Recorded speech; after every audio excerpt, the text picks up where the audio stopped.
Legislative session has come to a close and a budget bill is now on its way to the governor's desk for approval, but the state still $360 million in the hole right now, and people across Oklahoma still wondering what this means for state education. We're joined live now by State Representative and former educator Gary Bands. Thank you so much for being with us here today. Thank you, the first thing I want to ask you, this budget bill passed in what seemed like to be the 11th hour. A lot of back and forth on this one.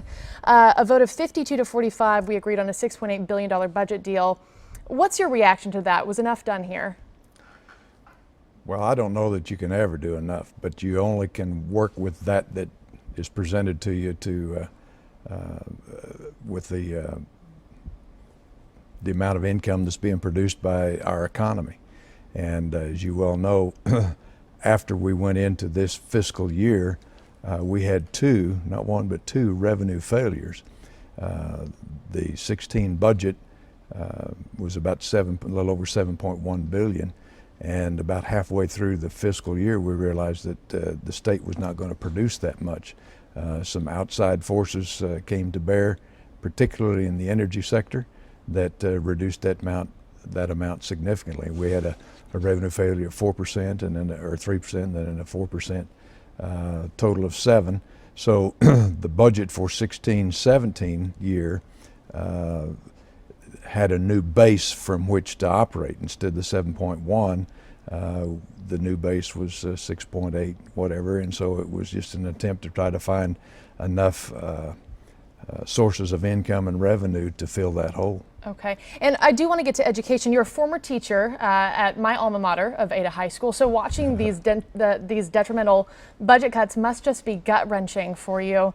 Asking you plain and simply, are we in an education crisis here in the state? Well, we're in an economic crisis, and that hits everybody. And because education gets more than 50% of every dollar that is appropriated, it obviously is going to have a very profound effect on what we do with the education community.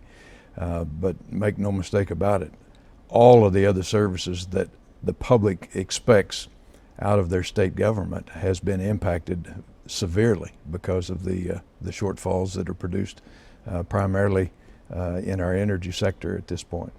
And I've been talking to a lot of teachers. You're talking about a state here that can't afford to stay open 5 days a week. We're not investing in new textbooks. We're cutting before and after school programs. How do we keep teachers here? How do you allay those fears for them? Well, I don't know how you take the circumstances that we're faced with at the end of the year when we had to make some very dire cuts and some very difficult decisions, not just at the end of the budget session and at the end of the school year, but throughout the course of the entire fiscal year. We knew that was coming. So just like families at home, when there are circumstances that present themselves that give you less income to work with, you're going to have to make those kind of adjustments. And again, when over half of your budget is going to education to begin with, then they are thrust into an environment that nobody wants to face, and they have to make those tough decisions. Mm-hmm. And you know, education is at the nexus of our future here. So with all these cuts to common education, to higher education, how do you explain a 2% increase to the Oklahoma Historical Society, almost a 9.5% increase to the Tax Commission? Well, let's take them in reverse order. The Tax Commission increase is designed to produce income when we can give them some resources that will allow them to go after people who are creatively avoiding their tax responsibilities. That increase will actually produce 3, 4, 5 times the amount in return income to the state. So you embrace the idea that you spend $1 to make 10, or you spend $1 to make 5 in that particular case.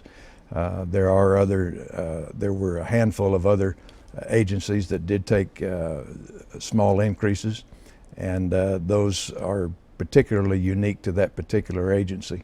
We did hold common education harmless in terms of, and there's no harm. I mean, that's a poor choice of words, because the inflation and all of the escalating costs that it takes to run a school system continue to expand. But they didn't take cuts like most other state agencies did.